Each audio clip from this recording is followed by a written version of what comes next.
Viewers, this is a program that highlights and shines light on a space where highlights and shines light on a space where everyone's story is heard and equal opportunities.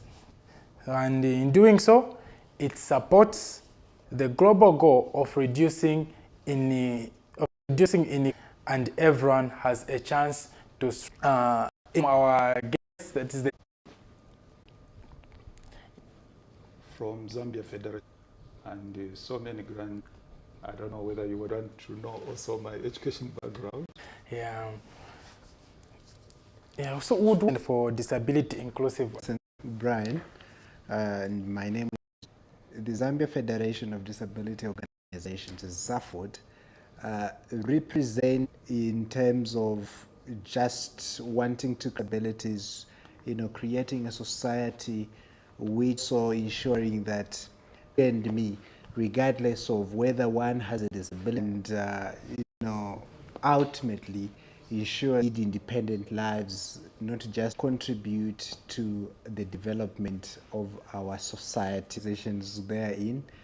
So when you talk about to form one voice for you. Maybe just an addition. This is about 26 affiliate members, networks. The networks, they in one district. We encourage them to come together. Persons with disabilities in that particular without necessarily And the inclusion afterthought. Included is creative. You sometimes see these persons with disabilities not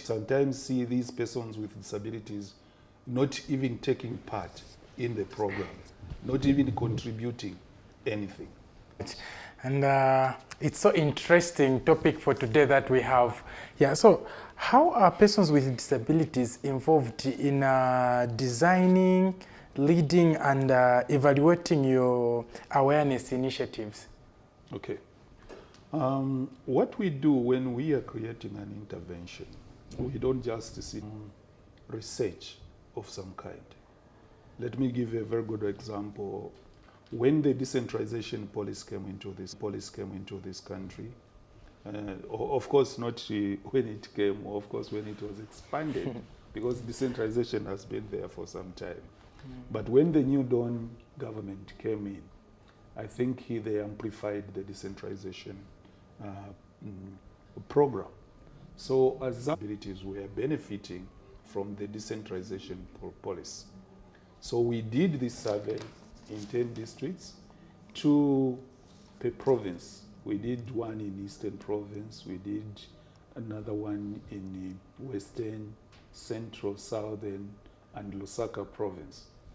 And it was from that point that we were actually able to come up with interventions. And the people we were interviewing in this survey, the proposal is to include persons with disabilities from the planning stage, implementation, evaluation, monitoring, and evaluation. So we go through the entire cycle. So you find that persons with disabilities will participate at different levels. So basically that's how we involve persons with disabilities. Of course, we also interact with persons with disabilities. Sometimes we carry out what we call organize. The first thing that we had to do was to carry out an organization capacity assessment to see what gaps the ZAFOD's affiliates had. And we did this among all the affiliates. And this is what has actually, that is actually what informed our strategic plan, which we are carrying out and which is coming to an end this year. Maybe Mr. Vola can also add. Yeah, thank you very much. In your question is, and I think largely we define awareness as ZAFOD. It is carried out in a manner that involves persons with disabilities themselves going out there to raise issues that affect persons with disabilities. All right? So when we talk about affected, because we do understand that, one can only be able to speak to issues that they themselves go through. So it is for that reason that we ensure that in every program, in every awareness raising that we undertake, we involve persons with disabilities themselves, the youths, the women, to be able to speak to matters there on how best they themselves think, they can address these issues. We believe that solutions can only come if they are based, designed, devised by people who are facing the problems. So to us, awareness raising is a serious undertaking that involves people who are affected by many things. We're talking about barriers in this society. We're talking about stigma. We're talking about, and educate, the public on what exactly they feel and think should be done in order to be able to curb the vice. Wow, so interesting, and thank you so much for that. Talking on what you've said, what capacity building or training do you provide? Zafford's work actually is focused on 3 thematic areas. The first one is capacity building. The second one is advocacy and awareness raising. And the third one is research. So what we do under capacity building, this is where we want to demand their rights. So we train them in various skills. We train them in management skills, leadership skills, resource mobilization skills. The whole essence of training them, we want them to lead their organization in a professional manner. We want them to raise resources, their own resources, to be able to answer to the needs of their members, because Zafford actually is not a membership organization from them. So they have to ensure that they are able to provide services. The second thematic area is advocacy and awareness raising. Under advocacy, we also train OPDs on how to carry organized advocacy. Not advocacy where people, the other one is pulling the other side, the other one is pulling the other side. That is not coordinated advocacy.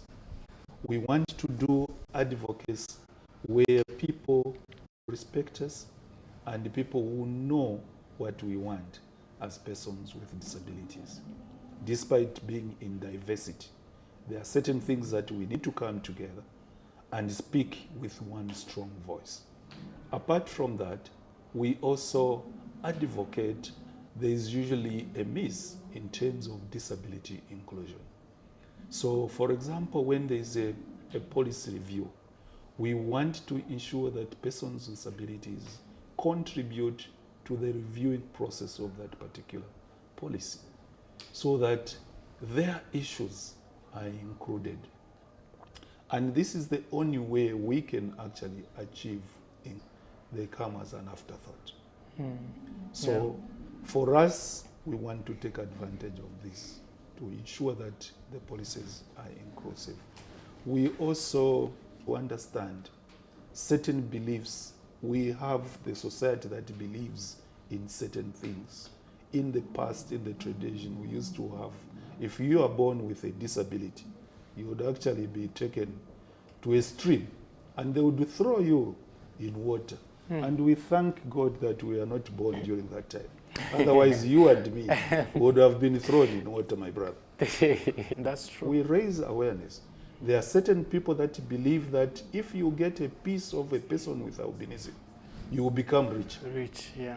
There are such beliefs. And you look at the person who is telling you to bring that piece, if he makes money. Yeah. And the people tend to believe that. So we raise awareness on all those issues. Then in research generally, it helps nowhere. Before we start talking about an issue, we have to do a research. We don't just yap and then we start making noise. We want to collect evidence that is, we are able to show either the government, we are able to engage duty bearers to say this is where the problem and these are the findings. Basically, that is our work as ZAFOD, and those are the three thematic areas. Well, thank you so much. Yeah, and just on what you've said, yeah, how do you ensure that your communications and events are... For every activity that we undertake to do, we are always very particular to issues of accessibility, because we do understand that, you know, the constituent of people that our members save are persons with disabilities, diverse persons, I mean disabilities for that matter. So we make sure that, we want to make sure that whatever it is that we are communicating reaches to all people without any kind of segregation or any kind of barrier between us and the people we are communicating to. Braille is another thing that we do consider. We do, you know, have that, you know, all the information that we are providing, everything that we are doing in these activities, either, you know, trainings, are accessed by everyone, regardless of what type of disability a person has, because we understand that it must begin with us, you know, breaking these barriers. So we do take into consideration, and very seriously, either in information and also to mention environmentally, you know, friendly, accessible to everyone, because we want people to fully participate and fully engage in the activities that we undertake. So we take great you know, importance to matters of accessibility whenever, and you know, whenever we do conduct our activities as ZAFOD. Would want to know on, what methods does ZAFOD, what indicators and method does ZAFOD use to ensure that the impact of its awareness and the inclusion is being reached to everyone? Okay. Lives of persons with disabilities are changed through our interventions. We have data collection tools that we use to assess this. Apart from that, we have also what we call significant stories, where people give testimonies about what has changed about their lives. And then we also use focus group discussions, where you bring people with disabilities, they share how certain projects have to assess the impact. Some of the things would include the indicators, would include things like including of disability issues in certain policies. Would actually look at things like if we are talking to access, would actually look at how many buildings have been made accessible through our interventions, how many children with disabilities are accessing education, and these are the things that we use to assess our impact. So there are so many ways in which... Thank you so much, Mr. Bakali. And now I would want to know, how does ZAFOD engage with the government agencies, donors, the private sector, and the media to mainstream disability inclusivity? Okay, thank you very much. I must mention that government is the one. We have very good relationship with government officials, and we work most of the time through them. So we have our own ministry, which is Ministry of Community Development, And we've been carrying out a number of interventions with the ministry. We have Ministry of Education. We've been working with them because sometimes we implement projects to do, because we have some projects that we have been implementing to do with climate change and the environment. We have also projects that we carry out to do with employment. So we work with Ministry of Labor and the Zambia Federation of Employees. And apart from government institutions, we also work with the partners. And then we also work with the cooperating partners who happen to be the major stakeholders that have been supporting us with financial support. So as Zafod, actually, the ideal Zafod works with almost everyone, including the community members. We work with traditional leaders because we know that they are gatekeepers. They make policies, traditional policies, of course, and the community members, because also we realize that persons' abilities, and if we don't bring them together with the persons with abilities to understand that, it will be difficult for us to actualize inclusion. Thank you so much. So interesting. Yeah, speaking on the other issues that you mentioned, what are the many challenges are you as Zafod facing? Okay, thank you very much, Brian, for that question. Indeed, challenges abound for everything. And these challenges include many times resistance from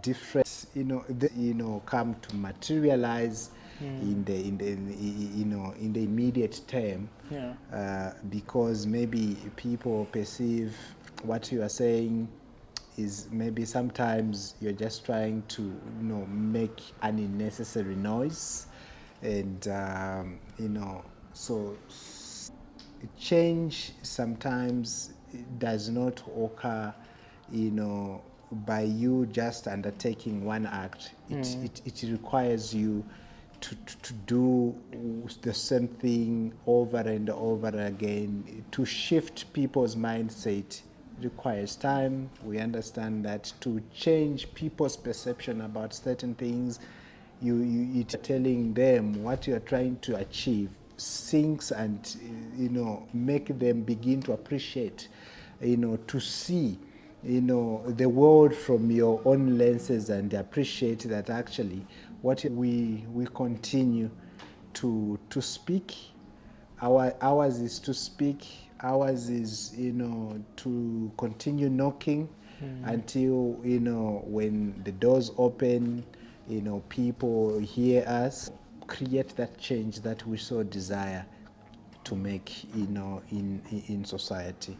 So basically, yeah, that the challenges. Maybe just to add on to the challenges, like what Mr. Vola has said. Yes. The greatest challenge that we have is the attitude, people's attitude to understand the disability and the importance of including persons with disabilities is a major challenge. To change what people have known for a long time, policies. I must mention that this country has the best policies in terms of disability. But I think the greatest challenge that we have been facing is implementing those policies. That is one of the challenges that we have seen. The other challenge hinges on accessibility. When you look at the environment, the infrastructures in this country, let it be roads, buses, buildings, the doors to hotels, they are made in such a way that persons with disabilities, as if they are not there. Yet disability is one of the challenges that has been there even in the time that had disabilities in the Bible. Yes.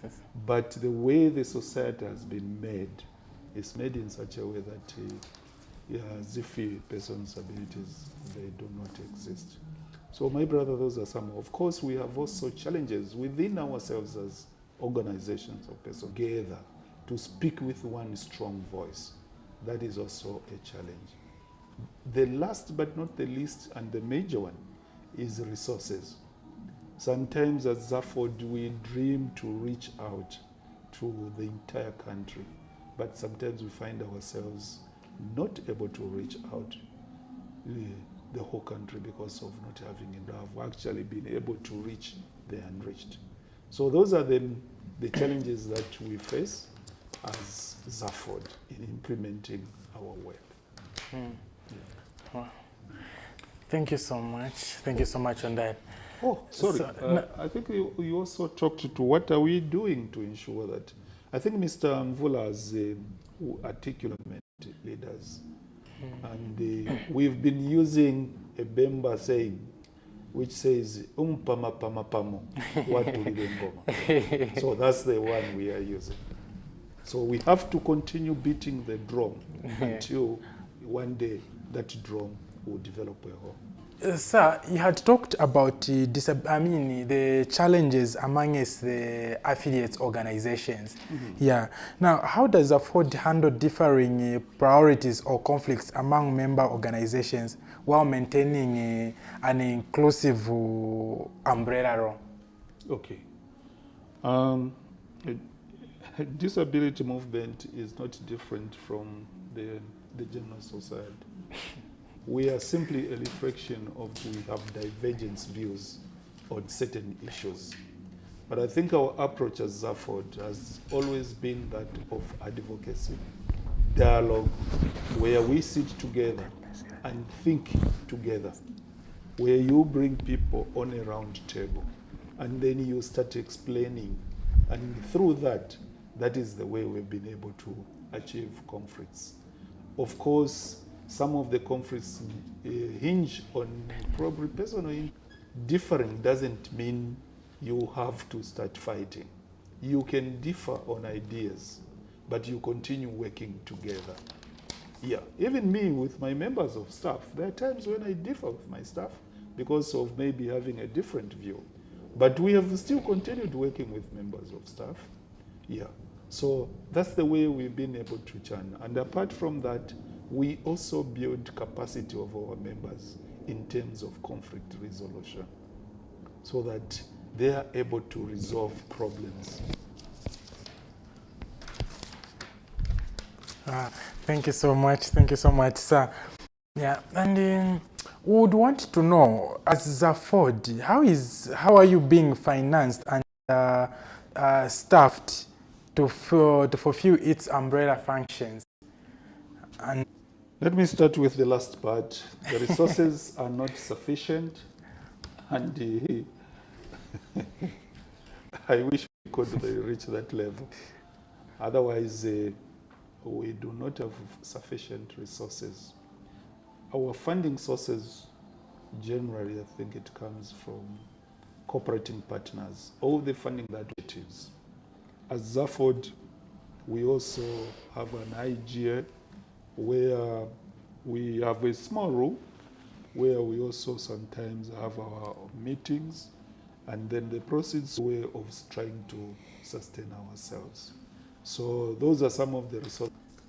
Yeah. But our week a contribution in terms of resourcing organizations of persons with disabilities and also community members, because the role that we play is a national role. It comes from the people of those countries are the ones that make small donations, and then they are able to send us. And as Africans, as Zambians, we can also be able to do such things for vulnerable groups in the country. Yeah. Wow. That's so interesting. Thank you so much. So I'm sure we're coming toward the conclusion now. Looking ahead, what does inclusivity awareness over the next 3 to 5 years? So, Our plans, they are huge. Right now, we have a program, which is a 5 years program. Just like what I mentioned earlier on, we did a capacity assessment just when we joined Zafford. So from that capacity assessment that we did, one of our findings was that most of our affiliates, actually, their capacity is not up to date. So thank God, this year, we had to engage with the partners who were able to respond to that need. So from this year, we'll be actually focusing on building the capacity of our affiliate members. We want to build the capacity of these affiliates in such a way that, one, we want to ensure that they have space where they'll be operating from. We want to ensure that they have governance structures, democratic governance structures. We want to build their capacity in terms of resource mobilization. They should be able to raise resources that should help them run their organizations. So that is the plan that we have for the next 5 years. We'll be focusing on building the capacity. But apart from that, we have also plans where in public and political life. Like yourselves, sir, we want you to go and start as a member of parliament, wherever you come from. Why should you always be voting for others? We want people to also vote for you so that parliament is inclusive. And apart from that, we have also programs where we are engaging on a number of issues. You are aware recently there was Bill 7, Constitution Review process. And we want to ensure that the representation of persons with disabilities in Parliament is not something like a drop in an ocean. The 3 that was proposed in Bill 7, we felt that it wasn't enough. And as organizations of persons with disabilities, we have a serious duty to advocate for a number which is proportional to our members. Remember that the population of this country, 10 to 15% of the population of this country, 250 something. You do 10% of that 250 something. And I'm pretty sure that if my mathematics is still okay, that translates to 25. If we can see persons with disabilities, 25 members of parliament from persons with disabilities, I think for us that will be what we call inclusion. Because this issue of inclusion, it shouldn't just be like for the that are just going to sit there who can't only contribute. Against you subtract 256 from the 3. 200. Can you argue against 3 and 200 and something? No. It has to be meaningful. Yeah. So we have that responsibility. Yeah, we are hoping that Bill 7 will come if it's going to come. Yeah. Okay. Well, thank you so much. As the last, not the least, on the plans that you have for disability awareness. We are really excited with this initiative that you have taken up. So there are times when we have programs meant to raise awareness, and sometimes these programs they are funded. But also sometimes we are also aware that sometimes the fees for televisions are so exorbitant. But we want to probably create a relationship where we can actually be able to say, okay, what you have done under corporate social responsibility, you say you can come. But also when we have something that we can contribute to this television with the media houses, because we realize that media plays a very, very, very important role. It informs, educates, and those are some of the things that we do. We want to educate the masses. We want to change the mindset. And how do we change that mindset? We need facilities like this. Yes. We want to appreciate you, sir, on that one. We come to the conclusion of our show. Mr. Mvula, I would like to hear your word of conclusion as we wrap up with the show. Thank you very much, Brian. And for us, air our views regards what we think, what we do as Zafford, who we are, what we do, and also, to share with the viewers out there of what we think society should be, what kind of a society do we envision, and what kind of an environment they're in do we expect that it should be created. We have for a long time been talking about disability inclusion. We have been talking in many forums, and platforms such as these gives us an opportunity to amplify on that and tell our viewers out there that each and every one of us has a responsibility, has a role to play in ensuring that we create a society, because in the end, when we create a society that is disability friendly, a society that is inclusive, we will then be able to